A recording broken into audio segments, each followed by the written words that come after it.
నమస్కారం. B news కి స్వాగతం. నేను మీ మహంతి. ముందుగా ముఖ్యాంశాలు. టీడీపీ కూటమికి పట్టం కట్టిన ఏపీ ప్రజానీకం. ఎన్నికల ఫలితాల్లో వైసీపీ పార్టీ గనీవిని ఎరగని రీతిలో ఓటమి పాలైన వైనం. ఎన్డీఏ కూటమికి టీడీపీ 135, జనసేన 21, బీజేపీ 8 చోట్ల విజయం సాధించిన వైనం. ఏపీ ఎన్నికల్లో చారిత్రాత్మక విజయం సాధించిన టీడీపీ అధినేత చంద్రబాబు ఈ నెల 9న ముఖ్యమంత్రిగా ప్రమాణ స్వీకారానికి ముహూర్తం ఖరారు. ప్రమాణ స్వీకారానికి హాజరు కానున్న ప్రధాని మోడీ. ఏపీలో అధికార వైసీపీ ఊహించిన రీతిలో దారుణ పరాజయం పాలవడం పట్ల ఆ పార్టీ అధినేత వైఎస్ జగన్మోహన్ రెడ్డి స్పందన. ప్రతి ఒక్కరికి మంచి చేసిన ఓటమి పాలయ్యామని జగన్ తీవ్ర ఆవేదన.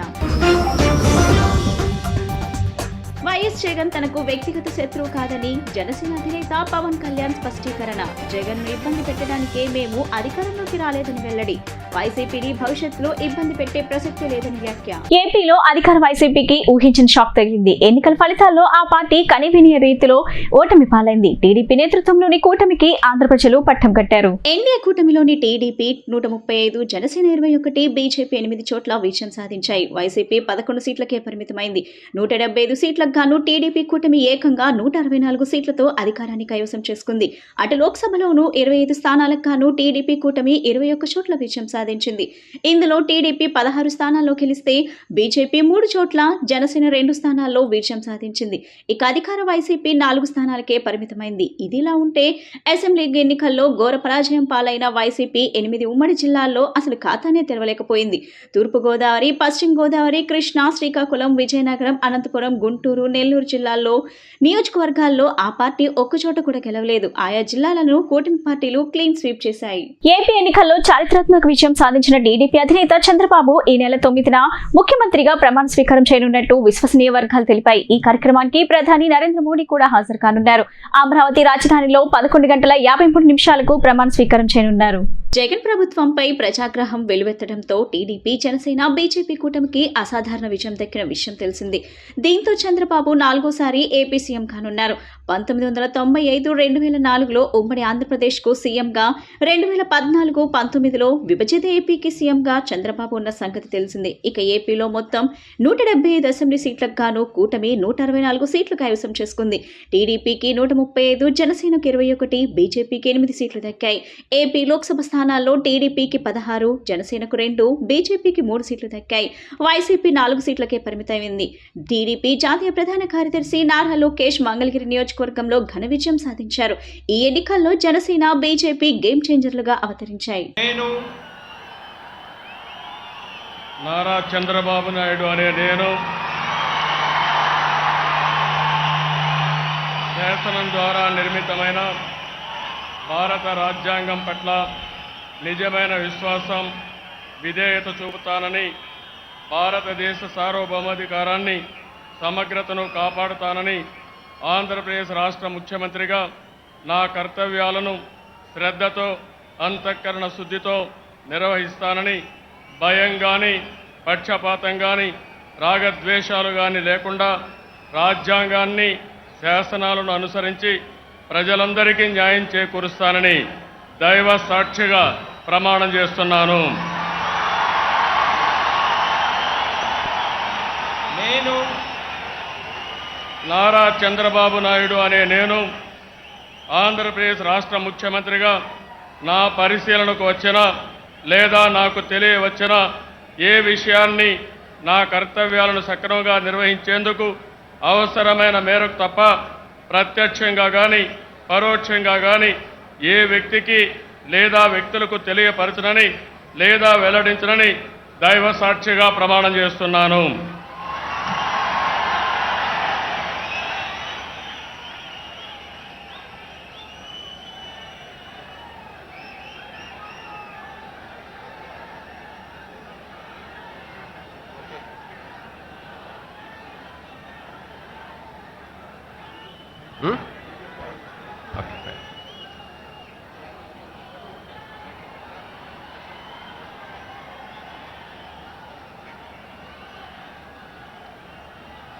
ఏపీ అసెంబ్లీ ఎన్నికల్లో వైసీపీ ఓటమి నేపథ్యంలో ముఖ్యమంత్రి పదవికి జగన్ రాజీనామా చేశారు. తన రాజీనామా పత్రాన్ని ఏపీ గవర్నర్ అబ్దుల్ నజీర్ కు పంపారు. జగన్ రాజీనామాను గవర్నర్ ఆమోదిస్తూ నూతన ప్రభుత్వం ఏర్పడే వరకు ఆపద్ధర్మ సీఎంగా ఉండాలని సీఎం జగన్ ను కోరారు. ఏపీ అసెంబ్లీ ఎన్నికల్లో వైసీపీ ఓటమి నేపథ్యంలో ముఖ్యమంత్రి పదవికి జగన్ రాజీనామా చేసిన సంగతి తెలిసిందే. ఈ నేపథ్యంలో ఆయన తన రాజీనామా పత్రాన్ని ఏపీ గవర్నర్ అబ్దుల్ నజీర్ కు పంపారు. అయితే జగన్ రాజీనామాను గవర్నర్ ఆమోదించారు. కాగా నూతన ప్రభుత్వం ఏర్పడే వరకు ఆపద్ధర్మ సీఎంగా ఉండాలని జగన్ ను గవర్నర్ కోరారు. గత ఎన్నికల్లో 151 సీట్ల అసెంబ్లీ స్థానాలు, 22 ఎంపీ స్థానాలతో ఎంతో గొప్పగా గెలిచిన వైసీపీ 2024 ఎన్నికల్లో పాతాళానికి పడిపోయింది. కేవలం 11 అసెంబ్లీ స్థానాలు, 4 ఎంపీ స్థానాలతో సరిపెట్టుకుంది. ఈ ఎన్నికల్లో టీడీపీ 135 స్థానాలతో అతిపెద్ద పార్టీగా అవతరించగా జనసేన 21 స్థానాలతో రెండో అతిపెద్ద పార్టీగా నిలిచింది. వైసీపీ 11 సీట్లతో 3వ స్థానంలో ఉంది. బీజేపీకి 8 స్థానాలు లభించాయి. ఏపీలో అధికార వైసీపీ ఊహించని రీతిలో దారుణ పరాజయం పాలవడం పట్ల ఆ పార్టీ అధినేత ముఖ్యమంత్రి వైఎస్ జగన్మోహన్ రెడ్డి స్పందించారు. ఈ నేపథ్యంలో ఆయన తాడేపల్లి నుంచి మాట్లాడారు. ప్రతి ఒక్కరికి మంచి చేసిన ఓటమి పాలయ్యామని తీవ్ర ఆవేదన వ్యక్తం చేశారు. వాలంటీర్ సచివాలయ వ్యవస్థలు తీసుకొచ్చాం. 1.5 కోట్ల మందికి సంక్షేమాన్ని అందించాం. పిల్లలు బాగుండాలని వారి అభ్యున్నతి కోసం అడుగులు వేశాం. విద్యా వ్యవస్థలో ఎన్నడూ చూడని మార్పులు తెచ్చాం. వితంతువులకు, వికలాంగులకు, అవదాతలకు పెన్షన్లు ఇచ్చాం. ఇచ్చిన ఏ మాట తప్పకుండా మంచి చేశాం. ఆ చేసిన మంచి ఏమైపోయిందో, ప్రజల ప్రేమ ఏమైపోయిందో అర్థం కావటం లేదని బాధను వెళ్లబుచ్చారు. సమయానికి రైతు భరోసా ఇచ్చాం. 54 లక్షల మంది రైతులకు అండగా నిలిచాం. మరి ఆ రైతన్నల ప్రేమ ఏమైందో తెలియదు అని ఆక్రోశించారు. పథకాలు అందుకున్న వారి ఆప్యాయత ఏమైందో తెలియదని వాపోయారు. నా ప్రతి కష్టంలో కూడా తోడుగా అండగా నిలబడిన ప్రతి ఒక్క నాయకుడికి, ప్రతి కార్యకర్తకు, ప్రతి వాలంటీర్కు, ప్రతి ఇంట్లోంచి వచ్చిన నా స్టార్ క్యాంపెయినర్ అక్క చెల్లెమ్మలకు, అన్నదమ్ములకు మనస్ఫూర్తిగా కృతజ్ఞతలు తెలియజేస్తున్నా అని. ఏం జరిగిందో తెలియదు కానీ ఏం చేసినా, ఎంత చేసినా మా 40% ఓట్ బ్యాంకును మాత్రం తగ్గించుకోలేకపోయారు. ఈ స్థితి నుంచి ఖచ్చితంగా పైకి లేస్తాం. గుండె ధైర్యంతో ముందుకు సాగుతాం. మాకేమీ ప్రతిపక్షంలో ఉండటం కొత్త కాదు. పోరాటాలు చేయటం అంతకన్నా కొత్త కాదు. ఈ 5 ఏళ్లు తప్ప నా రాజకీయ జీవితం అంతా ప్రతిపక్షంలో గడిపాను. పోరాటాలు చేశాను. రాజకీయ జీవితంలో ఎవరు చూడని కష్టాలు కూడా అనుభవించాను. అంతకు మించిన కష్టాలు పెట్టినా ఎదుర్కొనేందుకు సిద్ధంగా ఉన్నాం. ప్రభుత్వంలోకి వచ్చిన వాళ్లకు ఆల్ ది బెస్ట్. చంద్రబాబుకు, పవన్ కళ్యాణ్ కు అభినందనలు అంటూ సీఎం జగన్ పేర్కొన్నారు. ఫలితాలన్నీ దాదాపుగా కొలిక్కొస్తా ఉన్నట్టున్నాయి. చూసిన ఫలితాలు, జరిగిన పరిస్థితులు చూస్తే నిజంగా ఆశ్చర్యంగా కూడా ఉన్నాయి. ఊహించలేదు ఇలా జరుగుతుందని, ఇలా వస్తాయని కూడా. బట్ ఎస్, అమ్మఒడి అందుకున్న 53 లక్షల మంది తల్లులకు మంచి చేసినాం. పిల్లలు బాగుండాలి, వాళ్ళ చదువులు బాగుండాలని తాపత్రయపడుతూ అడుగులు వేశాం. మరి అక్క చెల్లెమ్మల ఓట్లు ఏమయ్యాయో తెలీదు. 66 లక్షల మంది అవ్వాతాతలకు, వితంతులకు, వికలాంగులకు గతంలో ఎప్పుడు జరగని విధంగా మంచి చేసాం. వారి కష్టాల్లో తోడుగా ఉంటూ, వారి కష్టాన్ని అర్థం చేసుకుంటూ, వారి ఇంటికే పంపించే వ్యవస్థను సైతం తీసుకొస్తూ, గతంలో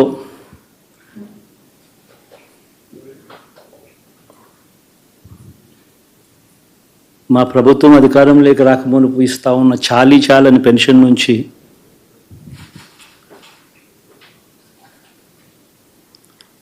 ఎంతో మంచి చేస్తూ అడుగులు వేసినా కూడా ఆ అవ్వాతాతలు చూపిన ఆప్యాయత ఏమైందో కూడా తెలియడం లేదు. దాదాపుగా 1,05,00,000 మందికి, పొదుపు సంఘాల అక్క చెల్లెమ్మలకు మంచి జరిగిస్తూ వారి కష్టాలనే మా కష్టాలుగా భావిస్తూ ఇచ్చిన ఏ మాట తప్పకుండా అన్ని రకాలుగా వాళ్ళకు అండగా ఉంటూ ఆసరాతో తోడుగా ఉన్నాం. 0 వడ్డీతో సైతం అండగా ఉన్నాం. చేయూత సైతం తోడుగా ఉంటూ నిలిచాం. మరి ఆ 1,05,00,000 మంది అక్క చెల్లెమ్మల ప్రేమాభిమానాలు ఏమయ్యాయో తెలియవు. 26 లక్షల మంది చేయూతను అందుకుంటున్న అక్క చెల్లెమ్మలు వారి ఆప్యాయత ఏమైందో తెలియదు. వైసీపీ అధినేత వైఎస్ జగన్ తనకు వ్యక్తిగత శత్రువు కాదని పిఠాపురం ఎమ్మెల్యే జనసేన అధినేత పవన్ కళ్యాణ్ స్పష్టం చేశారు. ఆయన్ను ఇబ్బంది పెట్టడానికి మేము అధికారంలోకి రాలేదని తెలిపారు. వైసీపీని భవిష్యత్తులో ఇబ్బంది పెట్టే ప్రసక్తే లేదని, కూటమికి ఘన విజయం సాధించడానికి కృషి చేస్తామని పవన్ హామీ ఇచ్చారు. ఏపీలో సార్వత్రిక ఎన్నికల ఫలితాల తర్వాత జనసేన అధినేత పవన్ కళ్యాణ్ తాజాగా ప్రెస్ మీట్ నిర్వహించారు. ఈ సందర్భంగా ఆయన మాట్లాడుతూ, ఇది ఒక చారిత్రాత్మక రోజు అన్నారు. తాము ఎన్నికల సమయంలో ఏదైతే చెప్పి అధికారంలోకి వచ్చామో అది ఖచ్చితంగా నెరవేరుస్తామని తెలిపారు. ముఖ్యంగా ఓ జవాబుదారు ప్రభుత్వంగా పనిచేస్తామని పేర్కొన్నారు. 5 కోట్ల ప్రజల భవిష్యత్తుకు పునాదులు వేయడానికి కృషి చేస్తామని ఆయన చెప్పుకొచ్చారు. అలాగే వైసీపీ అధినేత వైఎస్ జగన్ తనకు వ్యక్తిగత శత్రువు కాదన్నారు. ఆయన్ను ఇబ్బంది పెట్టడానికి మేము అధికారంలోకి రాలేదని తెలిపారు. వైసీపీని భవిష్యత్తులో ఇబ్బంది పెట్టే ప్రసక్తే లేదని ఆయన స్పష్టం చేశారు. కూటమికి ఘన విజయం అందించిన ఏపీ ప్రజలకు మంచి చేయడానికి కృషి చేస్తామని పవన్ హామీ ఇచ్చారు. జనసేన పార్టీ నేతలు, కార్యకర్తలు ఎవరూ కూడా ఎలాంటి కక్ష సాధింపు చర్యలకు పాల్పడకూడదని చెప్పారు. ఇక 2019లో ఓడిపోయినప్పుడు తన మానసిక స్థితి ఎలా ఉందో ఇప్పుడు గెలిచాక కూడా అలాగే ఉందన్నారు. ఆంధ్ర ప్రజలు తనకు పరువు ఇచ్చారు, ఇంత గెలుపు ఇచ్చారు, ఆకాశమంత ఉత్సాహం ఇచ్చారని జనసేనాని తెలిపారు. ఇప్పుడు వారిని గుండెల్లో పెట్టుకుంటానని చెప్పారు. వారి కష్టాల్లో పాలు పంచుకుంటానని అన్నారు. మీ ఇంట్లో కుటుంబ సభ్యుడిగా తనను గుర్తు పెట్టుకోవాలన్నారు. చాలా చారిత్రాత్మకమైన రోజు ఇది. ఆంధ్రప్రదేశ్ 5 కోట్ల మంది ప్రజలు చాలా చారిత్రాత్మకమైన తీర్పిచ్చిన రోజు ఇది. ఏ మాటకైతే మనం కట్టుబడి ఉన్నామో ఆంధ్రప్రదేశ్ ప్రజలకి జవాబుదారీతనంతో ఉన్న ప్రభుత్వం స్థాపిస్తాం, ఏ మాట మీదైతే మనం చెప్పామో కూటమి ప్రభుత్వం ఆ మాటను నిలబెట్టుకుంటుంది. ఈరోజు మీ అందరికీ జనసేన పార్టీ ఆఫీస్ కేంద్ర కార్యాలయం నుంచి, ఈ వేదిక నుంచి ఒకటే చెప్తా ఉన్నాను మీ అందరికీ, వైసీపీ వైఎస్ జగన్ గారు కానీ వారు నాకు వ్యక్తిగతంగా నాకు శత్రువులు కాదు.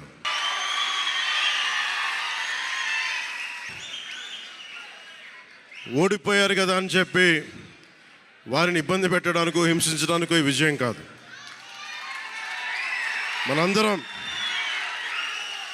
మనందరం గుర్తుపెట్టుకోవాల్సింది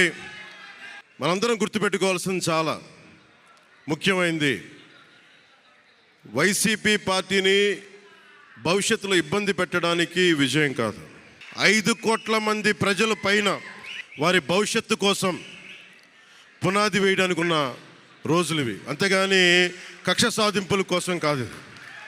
మనందరం ముఖ్యంగా జనసేన పార్టీ నాయకులు కానీ, జనసేన మద్దతుదారులు కానీ, జనసేన వీర మహిళలు కానీ, జనసేన నాయకులు కానీ గుర్తుపెట్టుకోవాల్సింది, ఇది కక్ష సాధింపు సమయాలు కాదు.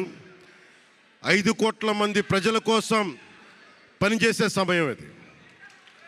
5 కోట్ల మంది పైచిలకు ఆంధ్రప్రదేశ్ విభజన జరిగినప్పటి నుంచి ఈ రోజు దాకా మనం నలుగుతూనే ఉన్నాం. ఆ రోజులు అయిపోయినాయి, ఆ చీకటి రోజులు అయిపోయినాయి. మంగళగిరి 72 ఎన్నికల చరిత్రలో తిరుగులేని మెజార్టీ సాధించి విజేతగా నిలిచిన లోకేష్ సరికొత్త రికార్డు నెలకొల్పారు. 1952లో మంగళగిరి నియోజకవర్గానికి జరిగిన తొలి ఎన్నిక నుంచి ఇప్పటి వరకు పోటీ చేసిన అభ్యర్థుల్లో అత్యధిక మెజార్టీ 91,413 ఓట్ల రికార్డును ఆయన సాధించారు. ఏపీ సార్వత్రిక ఎన్నికల ఫలితాల్లో టీడీపీ ప్రధాన కార్యదర్శి నారా లోకేష్ మంగళగిరి నియోజకవర్గంలో రికార్డు స్థాయి మెజార్టీతో విజయం సాధించిన విషయం తెలిసింది. మంగళగిరి 72 ఎన్నికల చరిత్రలో తిరుగులేని మెజార్టీ సాధించి విజేతగా నిలిచిన లోకేష్ సరికొత్త రికార్డు నెలకొల్పారు. 1952లో మంగళగిరి నియోజకవర్గానికి జరిగిన తొలి ఎన్నిక నుంచి ఇప్పటి వరకు పోటీ చేసిన అభ్యర్థుల్లో అత్యధిక మెజార్టీ 91,413 ఓట్ల రికార్డును ఆయన సాధించారు. మన దేశానికి స్వాతంత్ర్యం వచ్చి రాజ్యాంగం అమలైన తర్వాత అప్పటి మద్రాస్ రాష్ట్రంలో భాగమైన మంగళగిరి నియోజకవర్గంలో 1952లో తొలిసారి ఎన్నికలు జరిగాయి. అప్పుడు సిపిఐ అభ్యర్థిగా పోటీ చేసిన డి లక్ష్మయ్య 17,265 ఓట్ల ఓట్ల మెజార్టీతో గెలిచారు. ఇదే ఇప్పటి వరకు మంగళగిరి నియోజకవర్గ అత్యధిక మెజార్టీ రికార్డ్. ఇక 2024 ఎన్నికల్లో టీడీపీ అభ్యర్థిగా పోటీ చేసిన నారా లోకేష్ మొత్తం 167,710 ఓట్లు సాధించి తన ప్రత్యర్థి వైసీపీ అభ్యర్థి మురుగుడు లావణ్యపై 91,413 ఓట్ల మెజార్టీతో ఘన విజయం సాధించారు. మంగళగిరి నియోజకవర్గం 72 ఏళ్ల రికార్డుని అధిగమించిన నారా లోకేష్ సరికొత్త చరిత్ర సృష్టించారు. మంగళగిరిలో టీడీపీ అధినేత చంద్రబాబు, జనసేనాని పవన్ కళ్యాణ్ మధ్య సమావేశం ముగిసింది. ఈ నేపథ్యంలో జనసేన కార్యాలయానికి వచ్చిన చంద్రబాబు అక్కడ పవన్ తో భేటీ అయ్యారు. ఇద్దరి మధ్య దాదాపు గంటకు పైగా చర్చలు జరిగాయి. కూటమి ఘన విజయం నేపథ్యంలో నూతన ప్రభుత్వ ఏర్పాటు, ప్రమాణ స్వీకారంపై ఇరువురి మధ్య చర్చలు జరిగాయి. నేడు ఢిల్లీలో ఎన్డీఏ సమావేశానికి హాజరయ్యే అంశంపైన చంద్రబాబు, పవన్ సమాలోచనలు జరిపారు. కాగా చంద్రబాబు, పవన్ మరోసారి సమావేశమయ్యే అవకాశాలున్నాయి.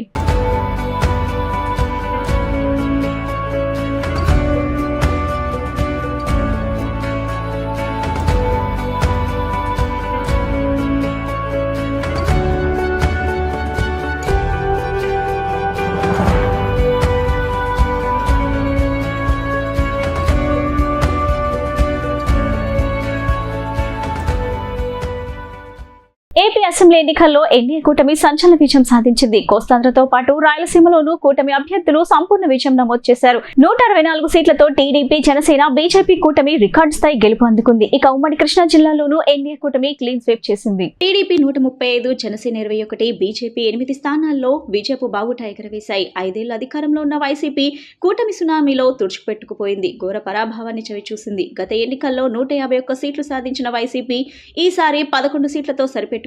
కృష్ణా జిల్లాలో కూటమి క్లీన్ స్వీప్ చేసింది. గన్నవరం, గుడివాడ, జగ్గైపేట, మచిలీపట్నం, మైలవరంతో పాటు నందిగామ, నూజివీడు, పామరులో సైకిల్ జోర్ చూపించింది. పెడన, పెనంలూరు, తిరువూరు, విజయవాడ సెంట్రల్, విజయవాడ ఈస్ట్ లోనూ టీడీపీనే విజయం సాధించింది. ఇక విజయవాడ వెస్ట్, కైకలూరులో బీజేపీ గెలుపొందగా అవనిగడ్డలో జనసేన జెండా ఎగరవేసింది. గెలుపొందిన వారు అవనిగడ్డ బుద్ధ ప్రసాద్ మండలి, గన్నవరం ఎర్లగడ్డ వెంకట్రావు, గుడివాడ వెనిగండ్ల రాము, జగ్గైపేట రాజగోపాల్ శ్రీరామ్, కైకలూరు కామినేని శ్రీనివాస్, మచిలీపట్నం కొల్లు రవీంద్ర, మైలవరం వసంత వెంకటకృష్ణ ప్రసాద్, నందిగామ తంగిరాల సౌమ్య, నూజివీడు కొలుసు పార్థసారథి, పామర్రు రాజవర్ల కుమార్, పెడన కాగిత కృష్ణ ప్రసాద్, పెనంలూరు బోడే ప్రసాద్, తిరువూరు కొలికపూడి శ్రీనివాసరావు, విజయవాడ సెంట్రల్ బోండా ఉమామహేశ్వరరావు, విజయవాడ తూర్పు గద్దె రామ్మోహన్, విజయవాడ పశ్చిమ ఎలమంచిలి సత్యనారాయణ చౌదరి. ఎగ్జిట్ పోల్స్ అంచనాలను తలకిందులు చేస్తూ ఎన్నికల ఫలితాలు వెలువడ్డాయి. ఏపీలో టీడీపీ విజయం సాధించగా కేంద్రంలో బీజేపీకి అనూహ్యంగా సీట్లు తగ్గాయి. ఎన్డీఏ 390 నుండి 400 సీట్లు సాధిస్తుందన్న అంచనాలకు భిన్నంగా ఫలితాలు వెలువడ్డాయి. మెజార్టీ మార్కు కంటే 21 సీట్లు అధికంగా ఎన్డీఏ 293 సీట్లు సాధించింది. ఈసారి బీజేపీకి 240 సీట్లు మాత్రమే దక్కాయి. అయితే గత ఎన్నికలతో పోలిస్తే సీట్ల సంఖ్య తగ్గినా బీజేపీ ఓట్ల శాతంలో మాత్రం పెద్దగా మార్పు కనిపించలేదని ఎన్నికల ఫలితాలు చెబుతున్నాయి. గత ఎన్నికల్లో కమలం పార్టీకి 37.37% ఓట్లు రాగా ఈసారి 37.34% ఓట్లు వచ్చాయి. అయితే కాంగ్రెస్ సీట్లు పరంగానే కాకుండా ఓట్ల పరంగానూ బాగా పుంజుకుంది. గత ఎన్నికల్లో కాంగ్రెస్ కు 19.49% ఓట్లు రాగా ఈసారి 22.34% ఓట్లు సాధించింది. ఇక ఇండియా కూటమికి సుమారు 42% ఓట్లు రాగా ఎన్డీఏ కూటమి 45% ఓట్లు సాధించింది. ఉత్తరప్రదేశ్, మహారాష్ట్రలో ఎన్డీఏ చెప్పుకోదగ్గ స్థాయిలోనే సీట్లు కోల్పోయింది. ఏపీ సార్వత్రిక ఎన్నికల ఫలితాల్లో టీడీపీ ప్రపంచం సృష్టించిన విషయం తెలిసిందే. ఒంటరిగానే 130కి పైగా స్థానాల్లో ఆధిక్యం సాధించింది. టీడీపీ చరిత్రలోనే అతిపెద్ద విజయం దిశగా దూసుకెళ్లిన ఆ పార్టీ పలువురు నేతలు హ్యాట్రిక్ విజయం సాధించారు. ఈ జాబితాలో టీడీపీ రాష్ట్ర అధ్యక్షుడు అచ్చెన్నాయుడు, బెందాలం అశోక్, గోరంట్ల బుచ్చయ్య చౌదరి, నిమ్మల రామానాయుడు, చినరాజప్ప, అనగాని సత్యప్రసాద్, ఏలూరి సాంబశివరావు, గొట్టిపాటి రవి, గద్దె రామ్మోహన్, నందమూరి బాలకృష్ణ ఉన్నారు. వీరందరూ హ్యాట్రిక్ గెలుపు రుచి చూశారు. టీడీపీ కంచుకోట అనదగ్గ హిందూపురం అసెంబ్లీ స్థానంలో నందమూరి బాలకృష్ణ హ్యాట్రిక్ కొట్టారు. వరుసగా మూడోసారి కూడా విజయ భేరీ మోగించారు. తాజా ఎన్నికల్లో బాలయ్య తన సమీప వైసీపీ ప్రత్యర్థి టీఎస్ దీపికపై విజయం సాధించారు. 12 రౌండ్ల ఓట్ల లెక్కింపు అనంతరం బాలకృష్ణ 24,629 ఓట్ల మెజార్టీతో కొనసాగారు. బాలయ్యకు 73,362 ఓట్లు రాగా వైసీపీ అభ్యర్థి దీపికకు 48,733 ఓట్లు వచ్చాయి. 2014-2019 ఎన్నికల్లోనూ బాలకృష్ణ హిందూపురం అసెంబ్లీ స్థానంలో గెలిచిన సంగతి తెలిసింది. కాగా హిందూపురం నుంచి ఇండిపెండెంట్ అభ్యర్థిగా పోటీ చేసిన స్వామి పరిపూర్ణానందకు 12 రౌండ్ల వరకు కేవలం 1240 ఓట్లు వచ్చాయి. పరిపూర్ణానంద మీడియా సమావేశంలో మాట్లాడుతూ జగన్ పార్టీకి 123 స్థానాలు వస్తాయని అంచనా వేశారు. కానీ ఆయన అంచనాలను దారుణంగా తలకిందులయ్యాయి.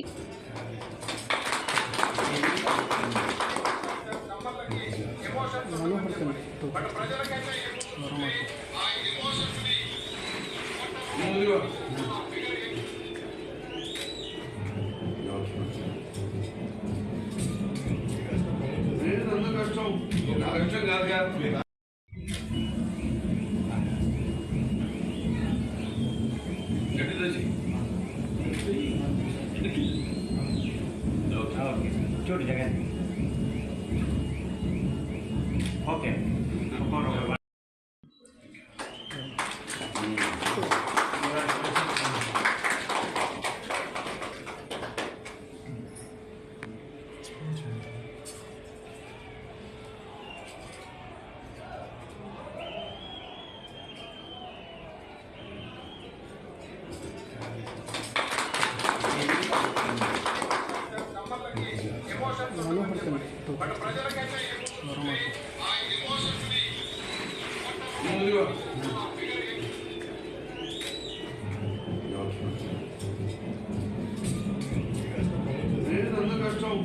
కష్టం కాదుగా ఒకటి కోసం మార్పు ఉంది కదా ఏపీలో కూటమి బంపర్ మెజార్టీతో విజయం సాధించింది. దీంతో టీడీపీ కార్యకర్తలు సంబరాలు అంబరాన్నంటాయి. ఈ కార్యక్రమంలో విజయవాడలో వైఎస్ఆర్ హెల్త్ యూనివర్సిటీ పేరును ఎన్టీఆర్ హెల్త్ యూనివర్సిటీగా మార్చారు. టీడీపీ కార్యకర్తలు విజయవాడలోని ఎన్టీఆర్ హెల్త్ యూనివర్సిటీని వైఎస్ఆర్ హెల్త్ యూనివర్సిటీగా పేరు మార్పు చేస్తూ అసెంబ్లీలో సవరణ బిల్లును గతంలో వైసీపీ సర్కార్ పాస్ చేసిన విషయం తెలిసింది. దీనిపై అప్పట్లో టీడీపీ శ్రేణులు ఎన్టీఆర్ అభిమానుల నుంచి తీవ్ర వ్యతిరేకత వ్యక్తమైంది. అయినా వెనక్కి తగ్గని వైసీపీ సర్కార్ పేరును మార్చేసింది. తాజాగా టీడీపీ కూటమి అధికారంలోకి రావడం పక్కా అవటంతో టీడీపీ శ్రేణులు ఆ పేరును మళ్లీ ఎన్టీఆర్ గా మార్పు చేశారు.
వార్తలు ముగించే ముందు ముఖ్యాంశాలు మరోసారి.